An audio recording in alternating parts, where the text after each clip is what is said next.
समाज प्रबोधन संस्था शाखा 2 याचे अध्यक्ष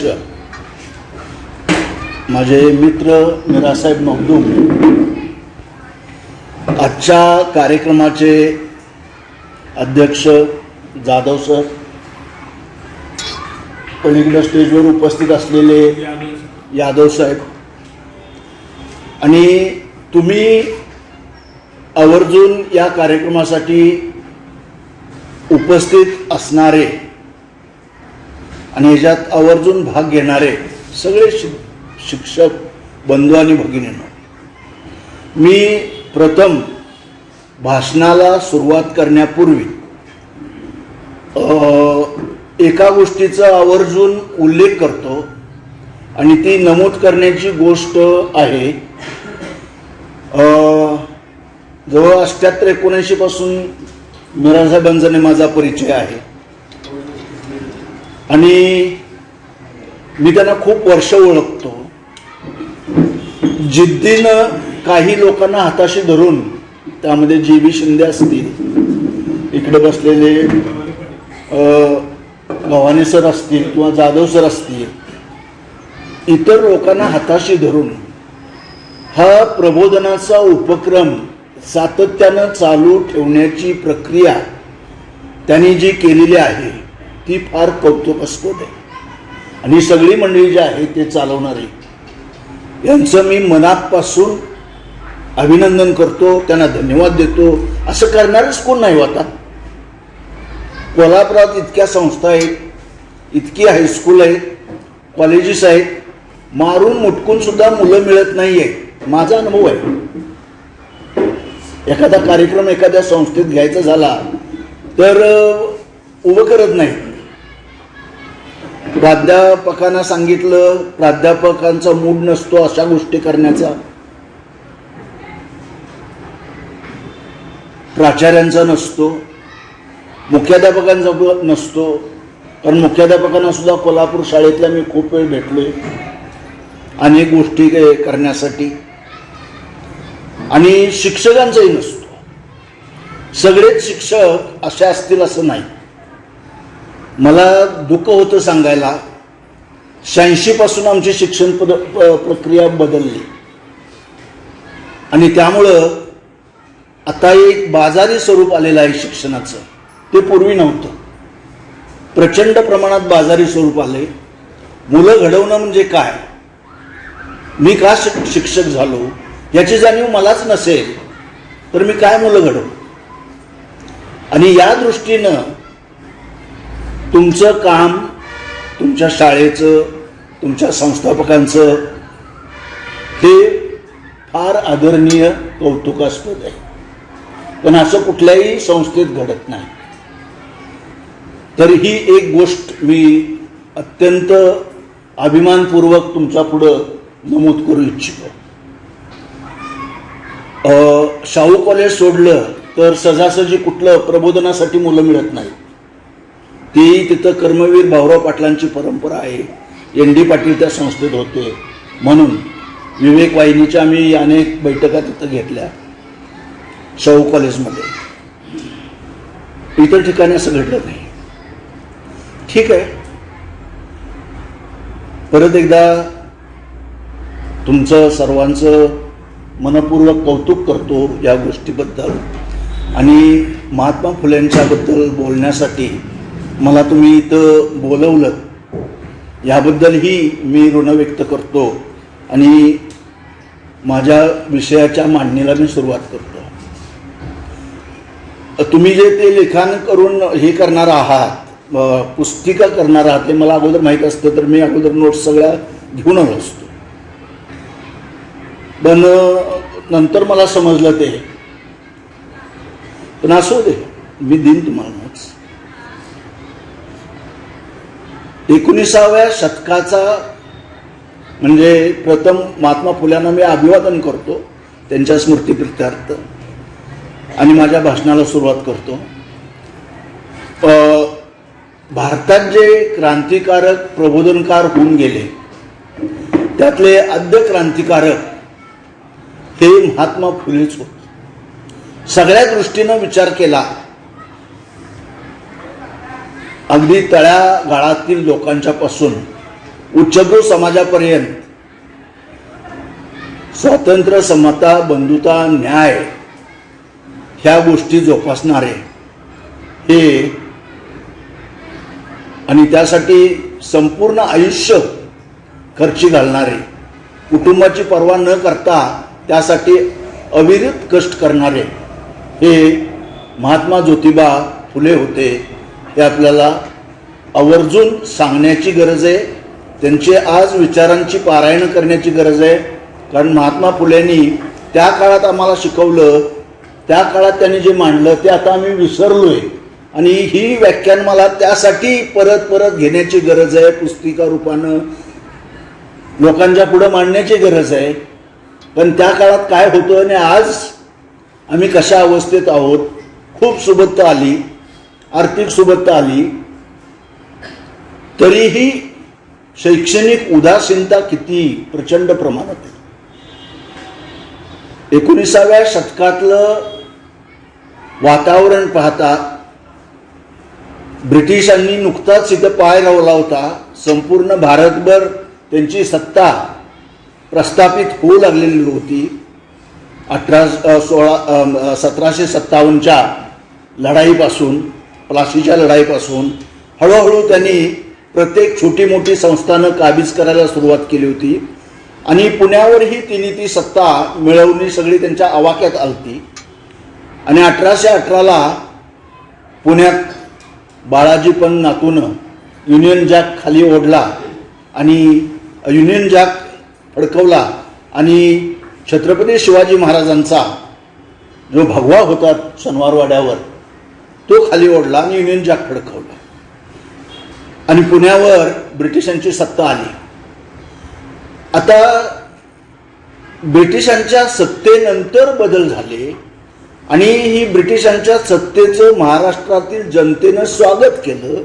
इतके अन्याय अत्याचार अगोदरच्या रावबाजीच्या कारकिर्दीत ह्या महाराष्ट्रावर झालेले होते.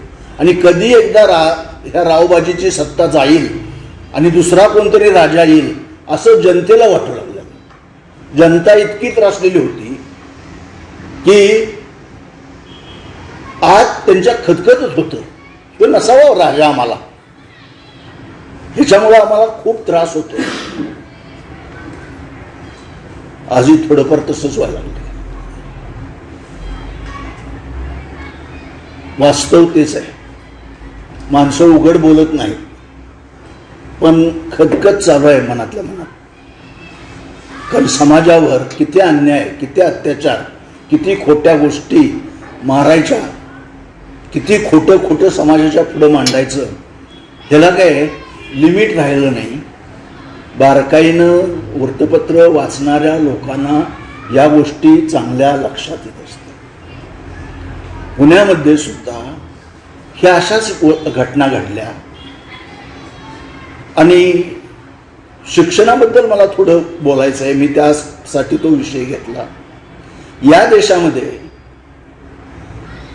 असा प्रयत्नच झाला नाही की सगळा समाज सुशिक्षित व्हावा, प्रत्येक घराघरात शिक्षण जावावं,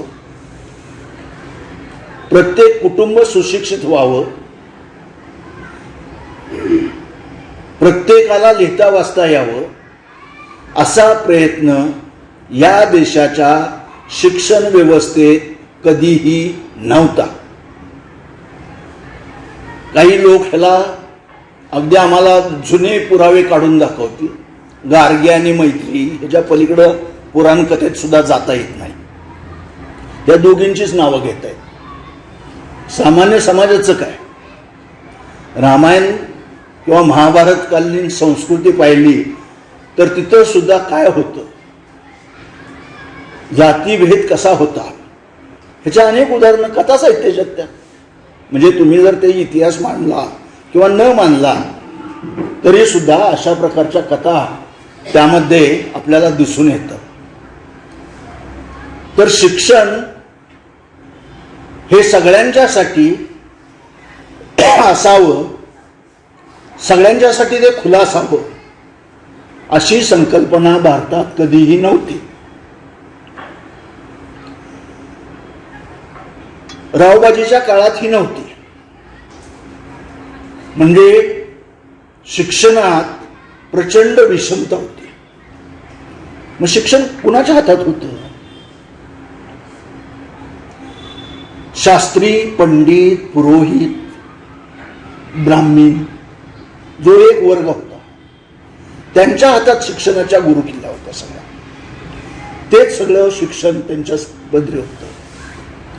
आणि ते शिक्षक तेच.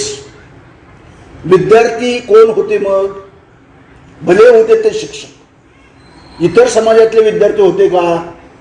नाही होते. पण हे कोण होते?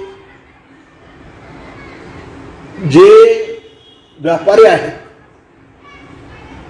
राजदरबारात मोठ्या अधिकारावर आहेत, सरदार आहेत,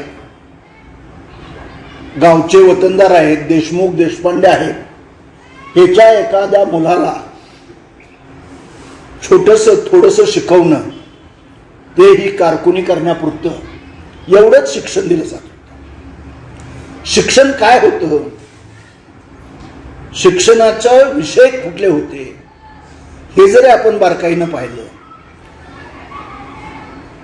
तर संस्कृत भाषा, न्याय, व्याकरण आणि जुजबी अंकगणित, अलंकारशास्त्र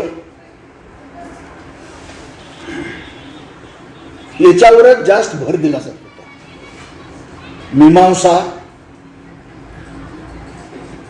तर्कतीर्थांचं जर चरित्र वाचलं आम्ही एका नवभारतच्या अंकामध्ये आलो होतो. एकाच विषयाचा अभ्यास 10 वर्ष. वैयाकरण, व्याकरणाचाच अभ्यास, मीमांसेचाच अभ्यास.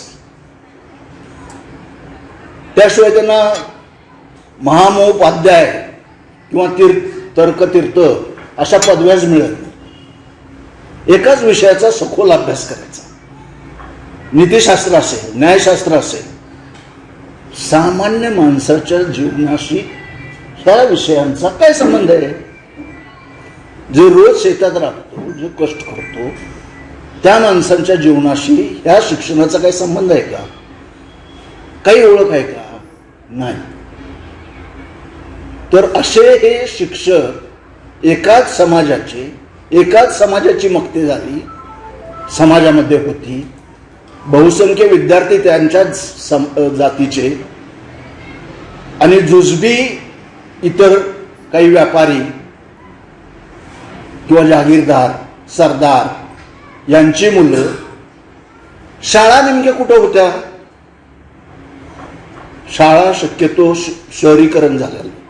शहराच्या मोठ्या ठिकाणी, मोठ्या देवळामध्ये, पंतोजीच्या घरात, खेड्यात सुद्धा जिथं कुलकर्णी राहतो त्याच्या घरात तो स्वतःच्या मुलांना शिकवता. 1-2-4 मुलं गावातल्या प्रमुखाची आपल्या मुलांच्या बरोबर ते शिकवत असत.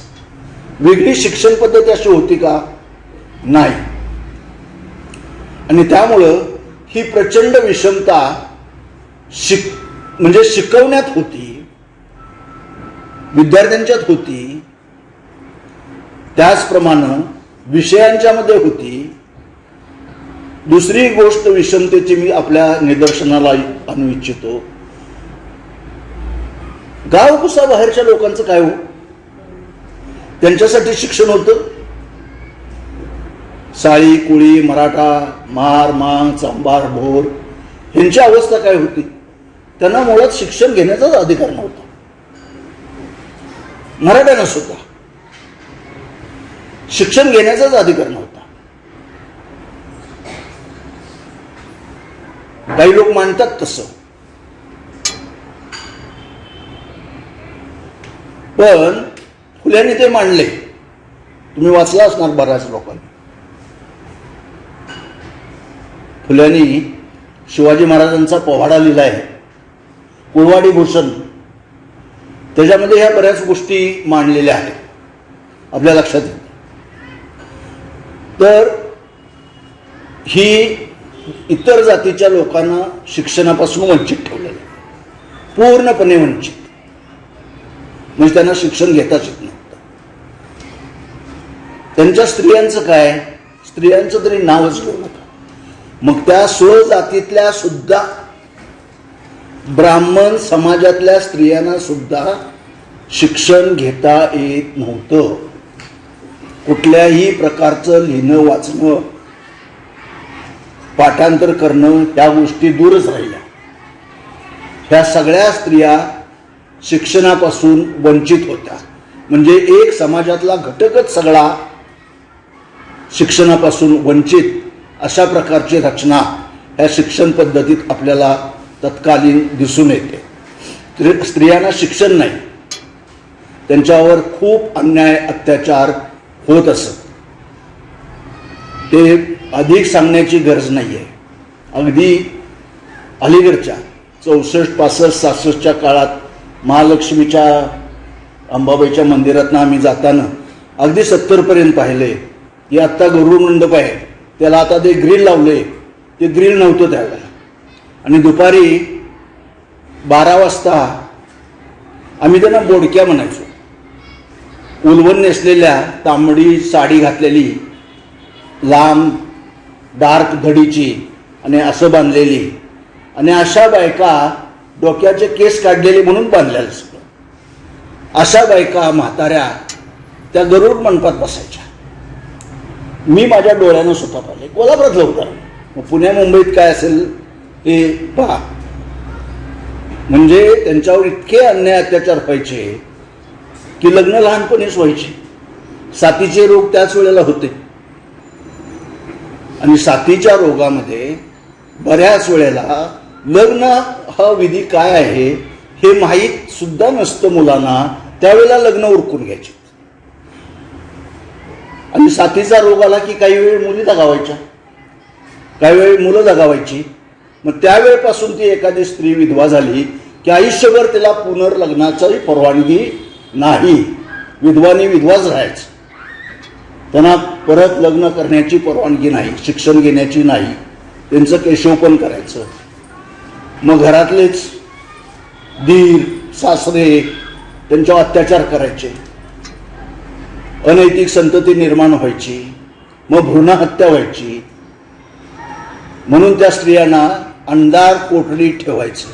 म्हणून आजही आपल्या इथल्या स्त्रियांना ज्या विधवा आहे त्यांना 5वी पूजायला बोलवत नाही,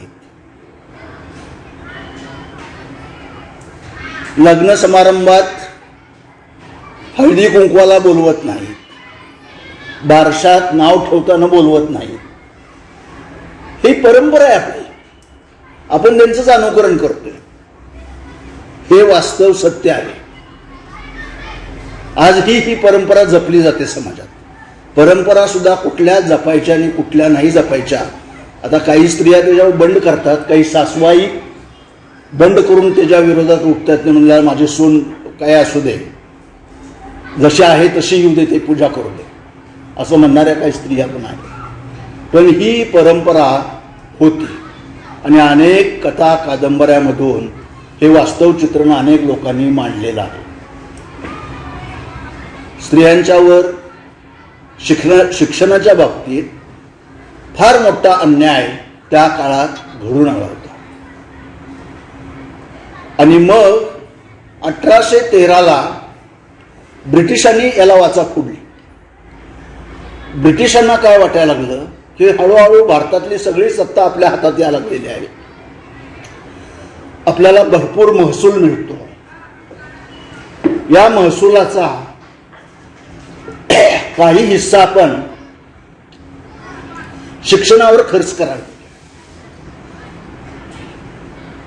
अशी एक सनद काढली. म्हणजे आत्ताच्या भाषेत GR काढला. आणि मग हळूहळू काही शिक्षण संस्थांना अनुदान देऊ लागले. याच वेळेला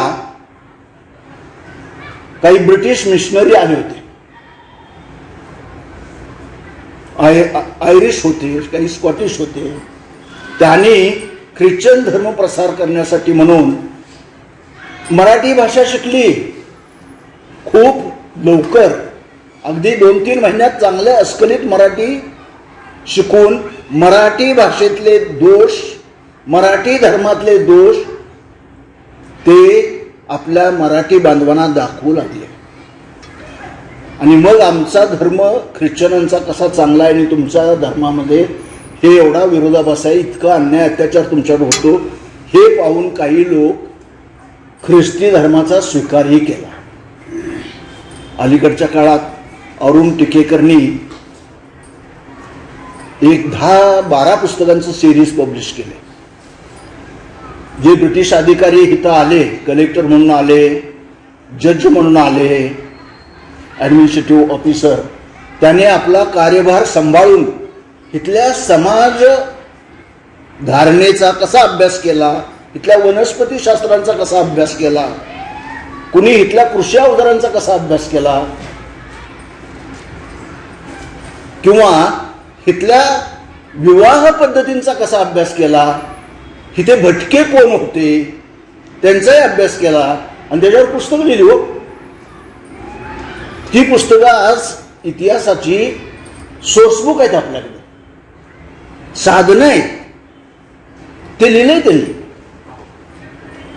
ब्रिटिश मिशनऱ्यांनी मराठीचा अभ्यास कसा केला आणि मग ते बायबल मराठीत छापलं, प्रेस त्यांनी काढली मराठी, आणि मग आपला समाज थोडा थोडा जागृत होऊ लागला. तरी पण माउंट स्टुअर्ट एल्फिन्स्टन पुण्याचा गव्हर्नर झाल्यानंतर त्यांना वाटायला लागलं बाबा आपण इथं काही लोक सगळेच ब्रिटिश अधिकारी फार कडक आणि अन्याय अत्याचार करणारे नव्हते, काही उदारमतवादी होते. त्यांना वाटत होतं बाबा आपण ह्या लोकांचा सारा गोळा करतोय, ह्यांच्यावर राज्य करतोय, ह्यांच्या कल्याणाच्या काही योजना आपण राबवायला पाहिजे. आणि अशापैकी एल्फिन्स्टन होता आणि त्यानं ही योजना थोड्याफार प्रमाणात शाळा चालू करण्याची राबवली. त्याचबरोबर काही स्कॉटिश मिशनऱ्यांनी शाळा पुण्यात मुंबईत काढल्या. आणि महात्मा फुले 7व्या वर्षी 27चा जन्म जरी धरला तर 1834ला ते शाळेत त्यांच्या वडिलांनी स्कॉटिश मिशनरी स्कूलमध्ये दाखल केलं. हे काही लोकांना आवडलं नाही, तर मी त्यांचं चरित्र सांगत बसत नाही सगळं, पण त्यांच्या शिक्षणात अडथळे आणले. एक माळ्याचा कुणबटाचा पोरगा शिकतो म्हणजे काय, समाजावर हा अन्याय आहे. शंभूक जसा तपाला बसला तसं रामाकडे तक्रार गेली की शूद्र तप करतो त्याला काय अधिकार आहे. तसं फुले शाळेत जायला लागल्याबरोबर फुलेंच्या वडिलांच्यावर दबाव की त्याची शाळा बंद करा. फुलेंच्या वडिलांची समजूत, लिजिट साहेब म्हणून ते स्कॉटिश मिशनरी स्कूलमधले शिक्षक होते, त्यांनी काढले आणि फुल्यांना परत शाळेत घातलं. आणि पुढं फुले बरीच वर्ष विद्याभ्यास केला त्यांनी, जवळजवळ म्हणजे 10वी म्हणजे जुनी त्या काळातली 9वी इंग्रजीपर्यंत ते त्यांचा अभ्यास झाला आणि आत्मसात केलं इंग्रजीचं ज्ञानही त्यांनी.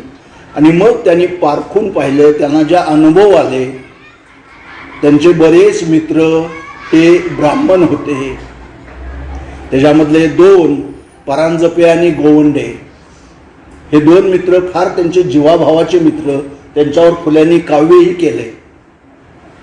फुल्यांच्या सगळ्या कार्यात खांद्याला खांदा भिडवून लढणारे हे 2 आणि त्याचबरोबर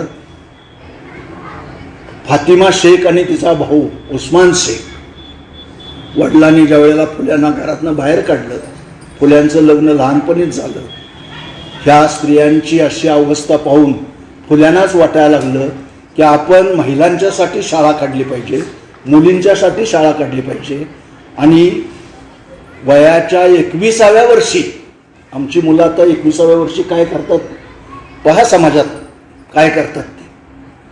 21व्या वर्षी हा मनुष्य ठरवतो की आपण मुलींची शाळा अगोदर काढली पाहिजे, मुली शिकल्या तर सगळा समाज शिकेल. हे एवढं पुढचं पाहणारा हा द्रष्टा पुरुष, म्हणूनच त्यांची विचार आज तुमच्या पुढे सांगायला आम्ही तो उभा आहे.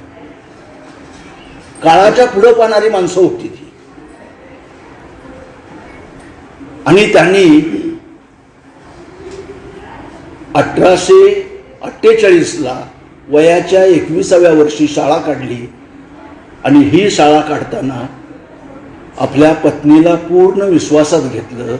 जीवाला जीव देणारी, ते पतीच्या कार्यात सगळं काही त्याग करून भाग घेणारी अशी एकनिष्ठ पत्नी त्यांना मिळाली. आणि त्या शाळेच्या मुख्याध्यापिका झाल्या.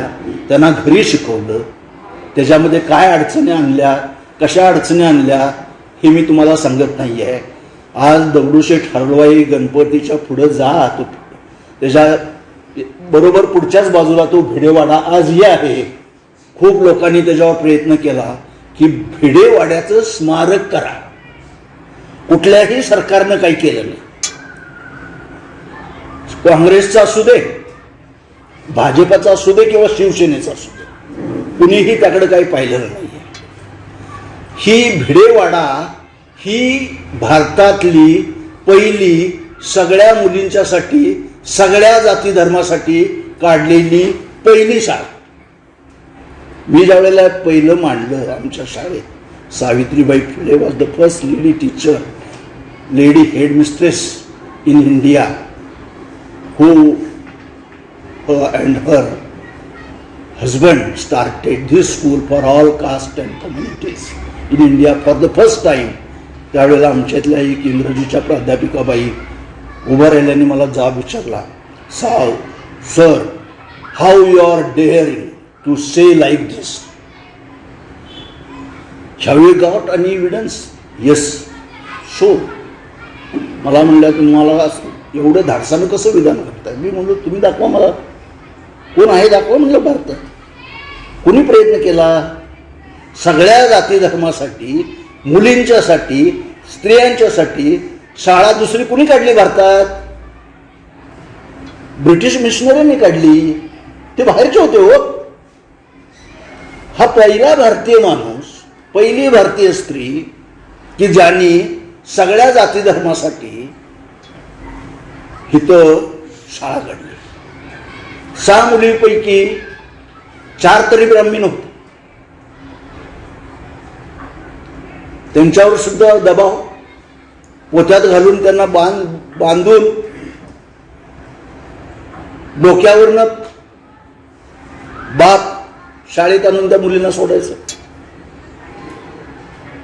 आता काय नट, तो नाव मी विसरलो त्याचं, आई कुठे काय करते, त्यामध्ये आशुतोष आहे.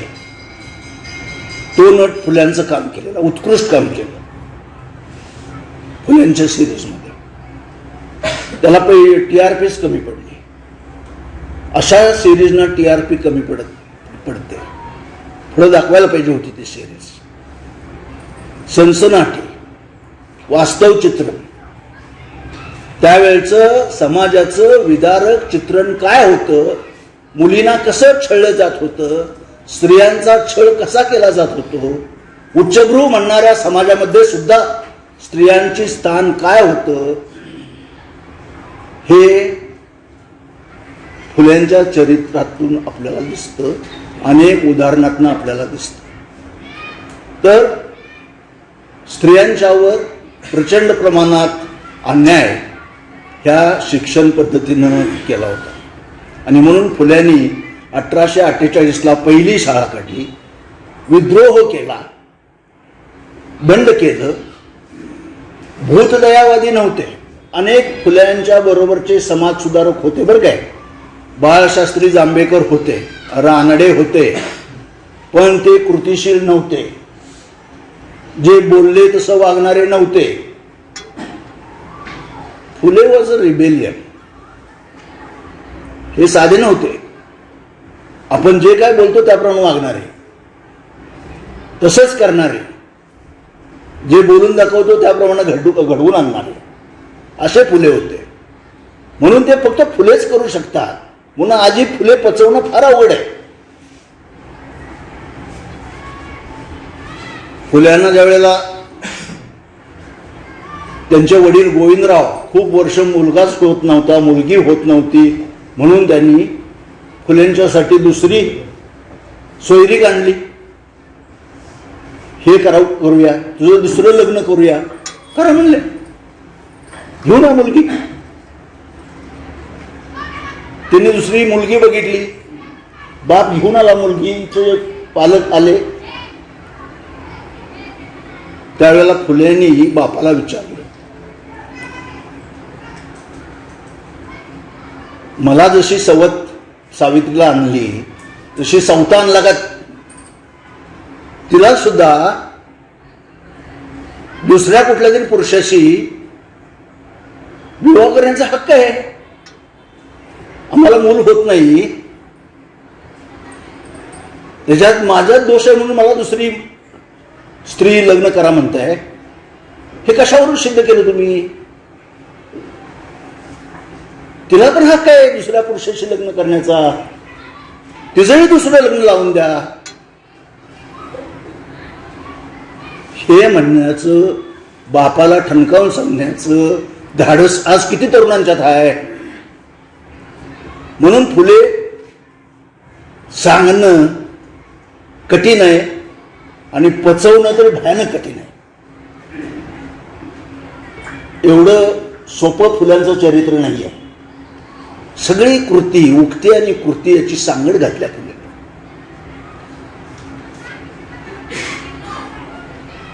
त्यामुळं हे भूतदयावादी जे महाराष्ट्रीयन संत होते, गोरगरिबावर दया दाखवणारे,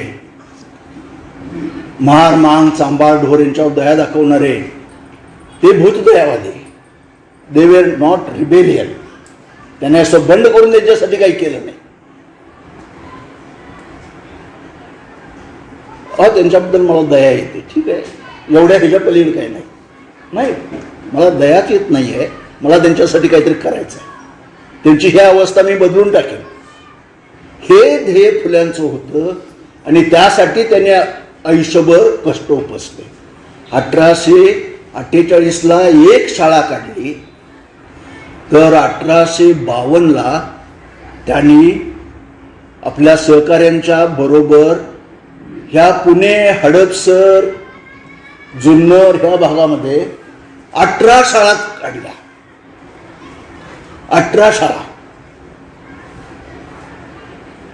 आणि या 18 शाळेत शिक्षक नेमले, शिक्षिका नेमल्या आणि त्यांच्या ट्रेनिंगची व्यवस्था केली. फुल्यांचे जवळचे दोस्त सदाशिव गोवंडे अहमदनगरला होते. अहमदनगरला प्रशिक्षण केंद्र होतं, शिक्षक बनवण्याचं केंद्र. म्हणजे आजचं डीएड किंवा बीएडचे कोर्स असतात तशा प्रकारचं. तिथं जाऊन फुल्यांनी पाहणी करून आले. शिक्षक चांगला असला पाहिजे, काय शिकवायचं, कसं शिकवायचं ह्याचं ज्ञान त्याला असलं पाहिजे. त्यासाठी त्यांनी आपल्या शिक्षकांना तिथं पाठवलं, आपल्या पत्नीलाच पहिलं पाठवलं आणि त्यांना ट्रेन करून आणून परत शाळेत नेमणूक केली. अशा सगळ्या शिक्षकांच्या नेमणुका केल्या. ही कृतिशील गोष्ट फुल्यांनी त्यांच्या सुरुवातीच्याच 25-26 वर्षाच्या आयुष्यामध्ये केल्याचं आपल्याला दिसून येतं. त्यानंतरची आणखी एक गोष्ट आहे, खेडेगावातल्या मुलांच्यासाठी शिक्षणाची सोय काय होती हो? काहीच नव्हती. आजही अवस्था तीच आहे. आजही राधानगरीचा पश्चिम भाग पहा, चंदगडचा पश्चिम भाग, डोंगर दऱ्यातला पहा, जिथं दंगे धनगर राहतात, शाहवाडीचा पश्चिम भाग पहा, काय अवस्था आहे. एक शिक्षकी शाळा. सरकारनं, काही काँग्रेस सरकारनं काही वेळ आश्रमशाळा काढल्या तिथं. मी एका बोरबेटच्या आश्रमशाळेत गेलो होतो. आता आश्रमशाळा सुद्धा एक वेगळं केंद्र झाले, ते आता मी सांगत नाही तुम्हाला. समाज कल्याणचे महाराष्ट्राचे सचिव एक वेळ आले होते आणि मला बोलवून घेतलं. त्यावेळेला कोल्हापूरचे शिक्षणाधिकारी महावीर माने होते आणि म्हणले आम्हाला रात्रीचं आश्रमशाळेला जायचं आहे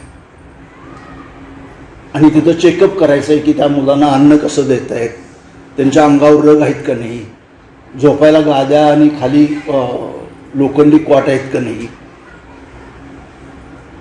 जाऊया म्हणलं आणि आम्ही रात्रीच गेलो, बोरबीडला गेलो आणि तिथं ते चेक केलं तर बऱ्याच गोष्टीच्या उणिवा बसल्या. आत्ता तर ती शाळा बंदच करायला लागल्या. तिथं असणाऱ्या शिक्षकांचा मला फोन आला. म्हणजे ज्या सरकारनं हे सगळं चालू केलं, खेड्यापाड्यात वाड्या वस्त्यात शाळा व्हाव्या, इव्हन नेहरूनी हे केलं. नेहरूनी तरी कुरण शाळा काढल्या. म्हणजे हिमाचल प्रदेश, काश्मीर, आसाम या भागातल्या मुलं सतत गाई गुरांच्या पाठीमागं असतात, शेळ्या मेंढ्यांच्या पाठीमागं असतात. तर त्यांना शाळेत जायला वेळ नसतो. शिक्षकांनी त्यांच्या पाठीमागं जावं आणि त्यांना शिकवावं, अशी कुरणशाळा संकल्पना राबवली होती. तीच शाहू महाराजांनी ॲम्ब्रोजिनियस स्कूल नावाची डोंगर दऱ्यातल्या मुलांच्यासाठी शाळा असा एक उपक्रम राबवला होता. म्हणजे वंचित जिथं काही पोचत नाही, आजही नाही पोचत. कपिल तीर्थाच्या मार्केटमध्ये कढीपत्ता आणायला काही वर्षापूर्वी आमच्यातले काही लोक जायचे.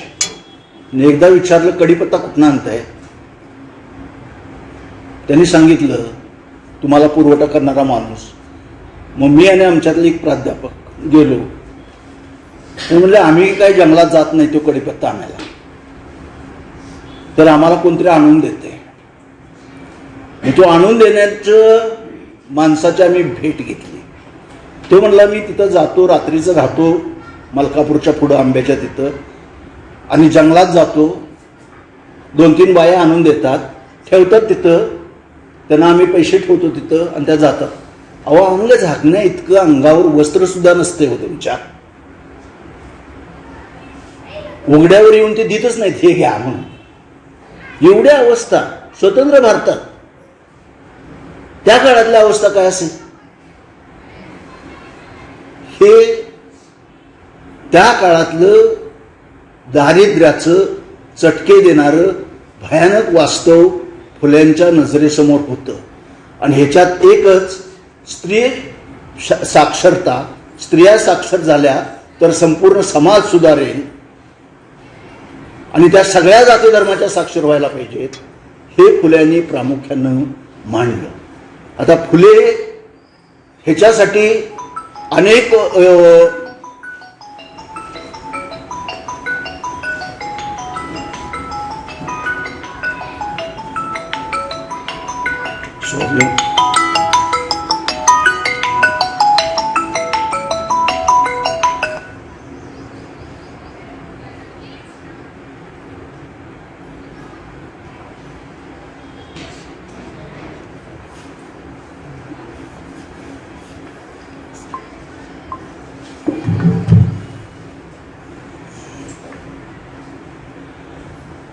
फुल्यांनी प्रथम तृतीय रत्न नाटक लिहिलं, गुलामगिरी लिहिलं.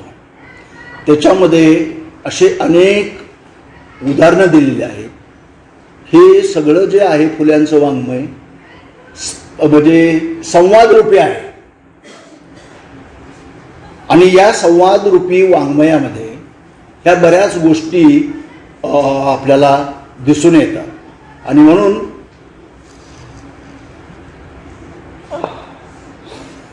स्त्रियांचे आद्य उद्धारक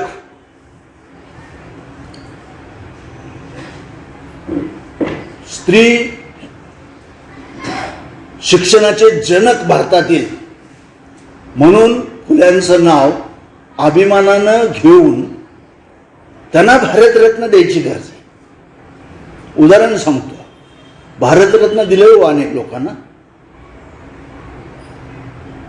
1848ला ज्यावेळेला फुल्यांनी मुलींची साठी शाळा काढली त्यावेळेला तुम्ही ज्यांना भारतरत्न दिले त्या माणसाचा जन्मसुद्धा झाला नव्हता आणि त्याला तुम्ही स्त्री शिक्षणाचा आद्यजनक म्हणून इतिहासामध्ये नमूद करताय. उदाहरण सांगतो, महर्षी धोंडो केशव कर्वे, SNDT विद्यापीठ. फुल्यांनी शाळा काढली त्यावेळी त्यांचा जन्म व्हायचा होता. हिंगण्याला पहिला आश्रम काढला होता त्यांनी महिलांच्यासाठी, आणि ते पुण्याच्या महिलांच्यासाठी फक्त ब्राह्मण समाजाच्या. विठ्ठलरामजी शिंद्यांचं चरित्र वाचा.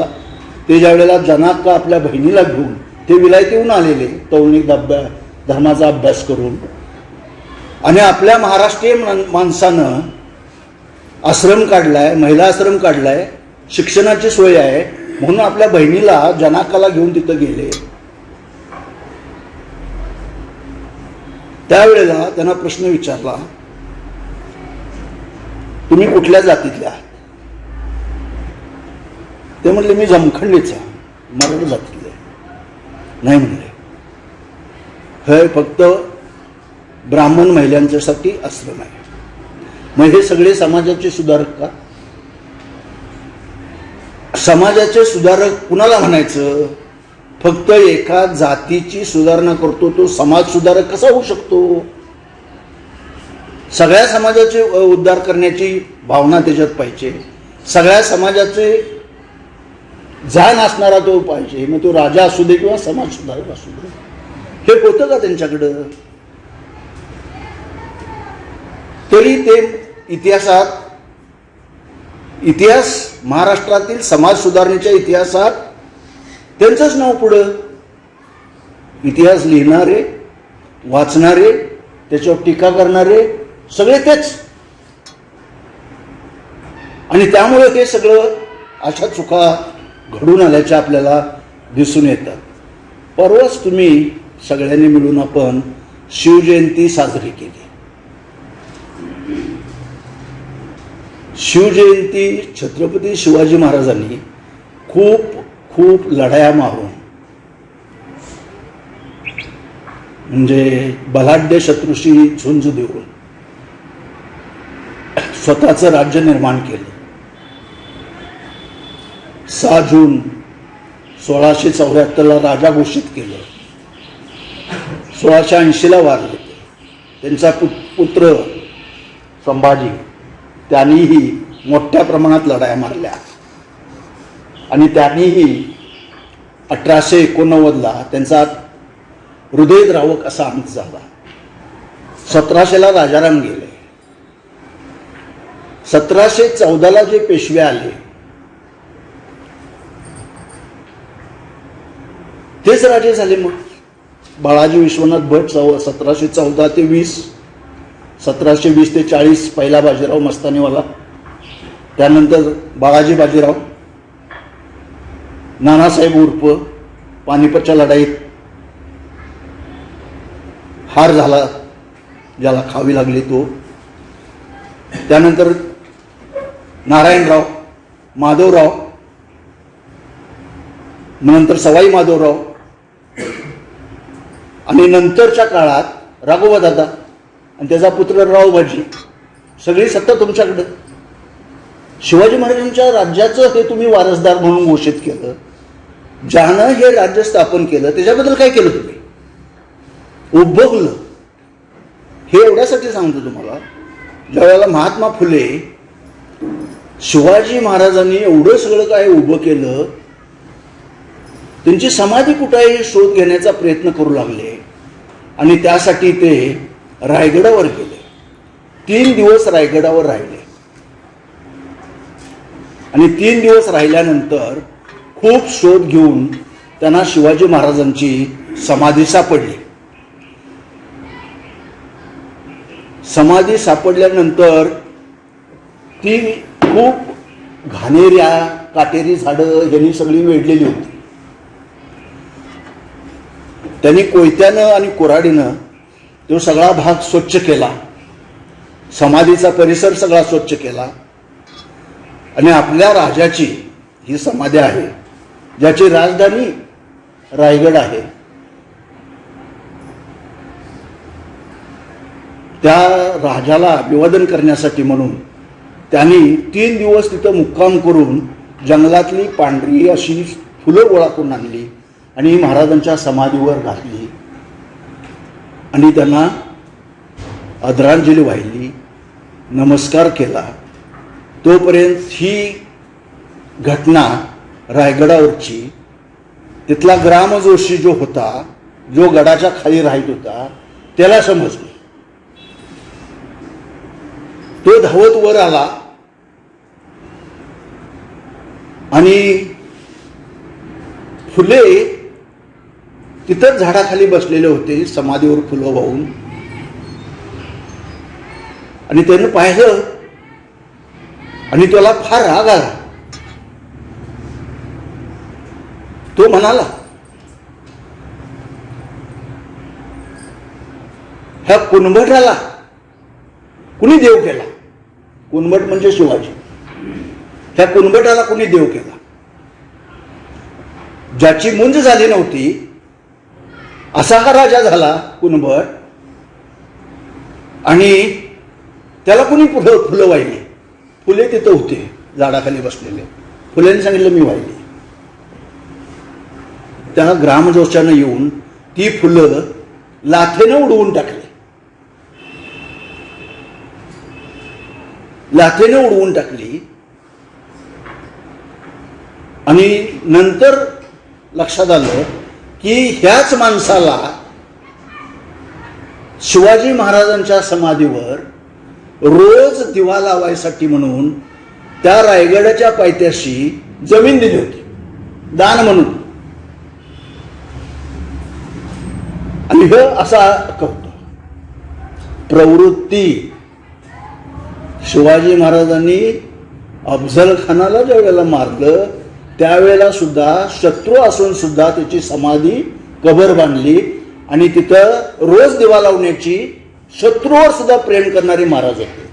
आणि हे आमचे गोब्राह्मण प्रतिपालक शिवाजी सांगणारे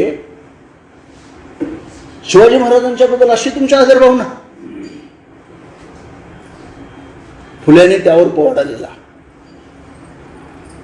कुळवाडी भूषण छत्रपती शिवाजी हा फुल्यांनी 1869 पोवाडा दिला. ही घटना 27 मे 1938 दीनबंधूच्या अंकामध्ये, जे सत्यशोधक समाजाचं मुखपत्र होतं तरवडीचं, त्यात पब्लिश झालेलं आहे. मी ज्या वेळेला प्रथम ही घटना कोट केली, बाळासाहेब ठाकरेंचे वडील प्रबोधनकार ठाकरेंनी एका ठिकाणी लिहिले. नंतर आजही आपले गुरु महात्मा फुले हे छोटंखानी पुस्तक महादेवराव बागलांनी काढलं, त्याच्यात ही घटना नमूद केलेली आहे. नगरच्या इतिहास परिषदेमध्ये मी ज्या वेळेला ही गोष्ट सांगितली त्यावेळेला प्राध्यापकांना राग आला, तुम्ही असं कसं म्हणताय? म्हणलं वास्तव आहे, वाचा की तुम्ही सगळे, आपण शिकलेले आहोत. मी काय म्हणतोय ते चूक असतं तर माझ्या लक्षात आणून द्या, मी माफ करतो, स्वीकारतो माझी चूक झाली. पण सगळं वास्तव सत्य असताना हे तुम्ही का स्वीकारत नाही? हेच आपली पारखून निरखून घेण्याची सवय फुल्याने आम्हाला. फुल्याने शिक्षण कशासाठी? फक्त अंकगणित करण्यासाठी नव्हे. योग्य काय, प्रयोजन काय शिक्षणाचं? शिक्षण कशासाठी? आपलं जीवन सुधारण्यासाठी तरी आवश्यकच आहे. पण खरं काय, खोटं काय, कशावर विश्वास ठेवावा, कशावर ठेवू नये, ही विवेकनिष्ठा फुल्याने आम्हाला शिकवली. विवेकवादी शिक्षण फुल्याने दिले. म्हणून फुल्यांनी सडकून टीका केली. त्या काळातल्या ज्या मोठ्या प्रमाणात असणाऱ्या विविध प्रकारच्या अंधश्रद्धा होत्या, ह्या विवेकवादावर कुठेही टिकत नव्हता. तो विवेकवाद शिक्षणातून आला पाहिजे विद्यार्थ्यांच्याकडं, हे फुल्यांनी शिकवले. आजही MSc फिजिक्स झालेला विद्यार्थी, महिला संकष्टीचीच पूजा करत असे. चंद्र उगवला नाही म्हणून 10 वाजेपर्यंत जेवतच नसेल, लिंबू मिरच्याच बांधत असतील गाडीला, काय अर्थ आहे त्याला? ते करतात म्हणून मी करतोय. हे किती वर्ष चाललं? त्यातलं तथ्य पडताळून पाहणं, हे खरं आहे का खोटं आहे, काय आहे? म्हणून ह्या बंदुकीगिरी करणाऱ्यांचं प्रमाण हा समाजामध्ये वाढले. ते इतकं वाढले, 30-40 वर्षापूर्वी हे नव्हतं. आम्ही कॉलेजला असताना, हायस्कूल असताना हे नव्हतं. त्याच्यापेक्षा जास्त झालं. लिंबू मिरच्या विकणाऱ्या बाया माळ करून अमावस्येला कुठेही दिसत नव्हत्या. मार्गशीर्ष महिन्याचं व्रतवैकल्याचं ती 5 फळं आणि आंब्याची ढाळी घेऊन विकणारे महाद्वार रोडला हे कधीही दिसले नाहीत आम्हाला. आता खूप ठीक दिसतात. आणि दुसऱ्या दिवशी सगळा केर कचरा पडलेला असतो. कुणी शिकवलं हे कर्मकांड? किती बळी पडायचं त्याला? ही विवेकनिष्ठा आपल्याला शिक्षणातून आली पाहिजे. आणि हे विवेकाचं शिक्षण फुल्यांनी त्या काळात, हे फुल्यांच्या शिक्षणाचं प्रयोजन होतं. विवेकशील शिक्षण,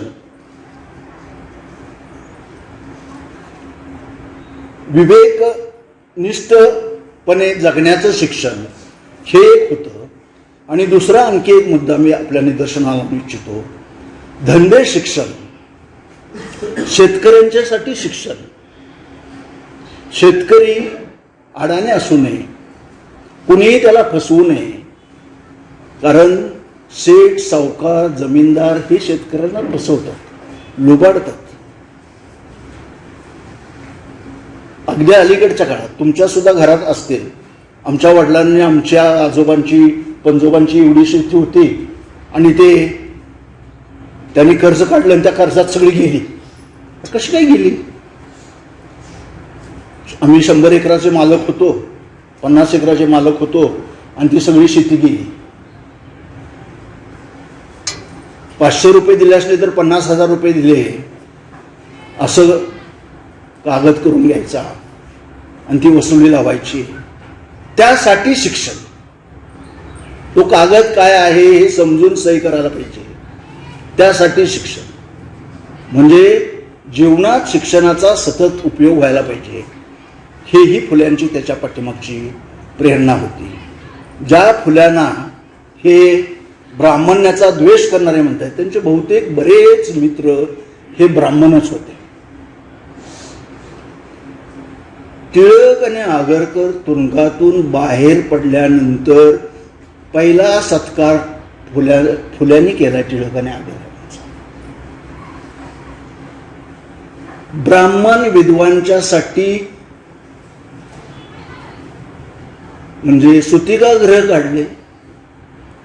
अनैतिक संबंधातून कोण स्त्रिया जर पोटात बाळ घेऊन राहित असतील, त्याने आपल्या सुतिकागृहात येऊन बाळाला जन्म द्यावा. त्या बाळाची जबाबदारी आपण घ्यायला तयार आहे. आणि अशाच अनैतिक संबंधातून निर्माण झालेल्या विधवेचा मुलगाच त्यांनी दत्तक घेतला, तो यशवंत. कारण त्यांना काहीच मूलबाळ नव्हतं. बाप कोण आहे माहित नाही. हे कोण धाडस करते? म्हणून फुले पचवणं फार अवघड आहे.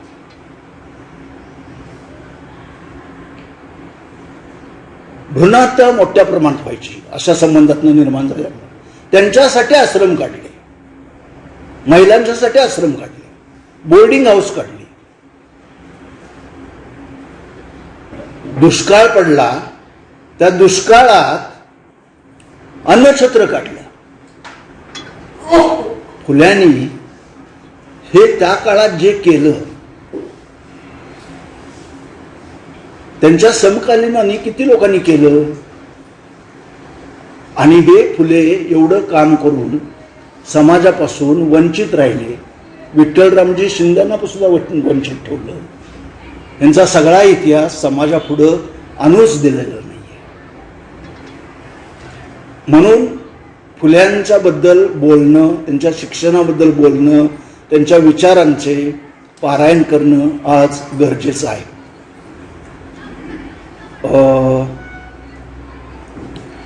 फुले समजून घेताना फुल्यांच्या काळची सामाजिक परिस्थिती समजून घ्यायला पाहिजे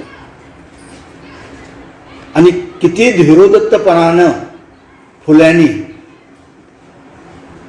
त्या सामाजिक परिस्थितीला तोंड देऊन आपलं काम केलं हे आपण लक्षात घेतलं पाहिजे. आणि त्यासाठी म्हणून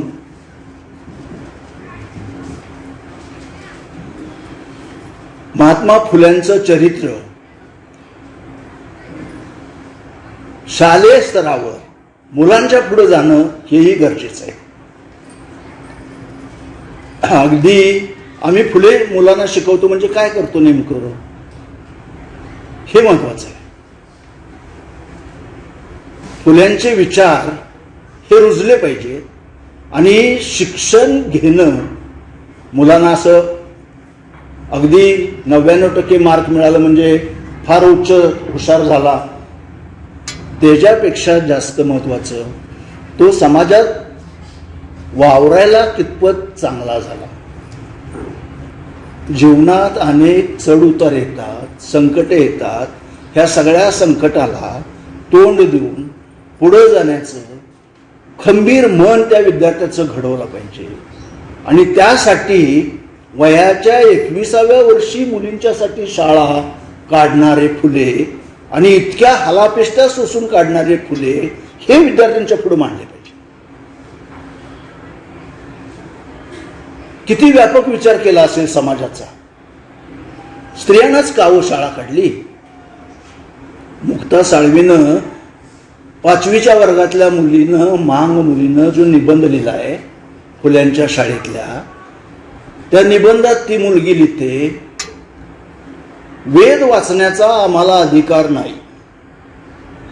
धर्म म्हणजे काय हे शिकण्याचा आम्हाला अधिकार नाही. देवाबद्दल पूजा करण्याचा आम्हाला अधिकार नाही. मग आमचा धर्म कोणता तो आम्हाला कोण सांगेल का. 5वीच्या वर्गातली मुलगी लिहिते निबंधात. निबंध छापलाय तो आर्य नरक्याने मुक्ता साळवींचा. हे फुल्यांनी त्यांच्या शाळेत 5वीच्या विद्यार्थिनीला हे एवढं लक्षात येतं वेद म्हणजे काय हे शिकण्याचा आम्हाला अधिकार नाही. आमच्या किती लोकांना 5वीच्या मुलांना 10वीच्या मुलांना तरी वेद म्हणजे काय हे सगळं माहीत आहे. धर्म म्हणजे काय हे माहीत आहे. म्हणजे त्या काळात किती अचूकपणे मुलांना त्या काळातलं शिक्षण दिलं असावं. आज याच्यापासून आपण फार दूर आहोत. अनेक गोष्टीपासून दूर आहे.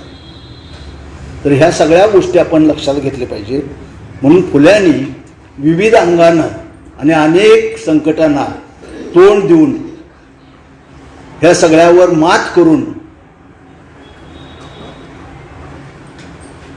आपलं कार्य अविरतपणे खूप निर्धारानं अखंडपणे चालवलेलं आहे.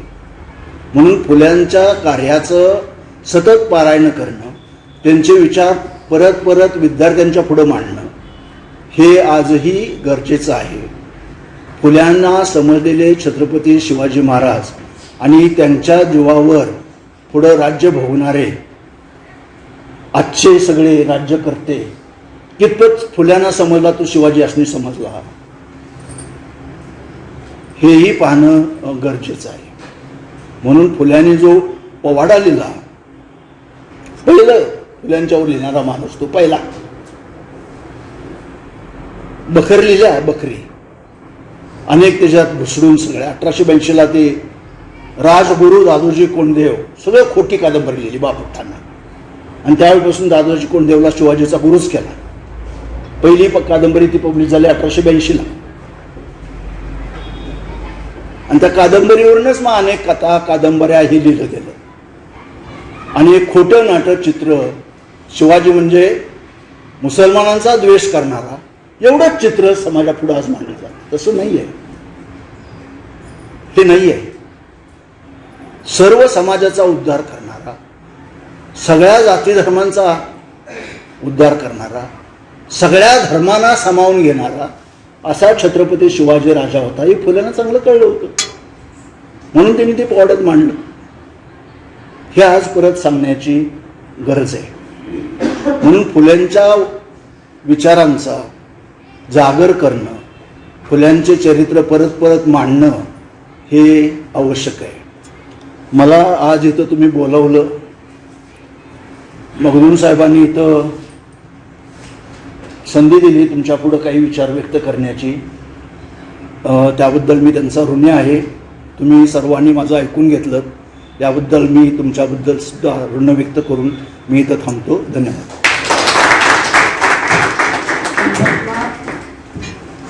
महात्मा फुलांचे चरित्र शालेय मुलांसमोर आले पाहिजे.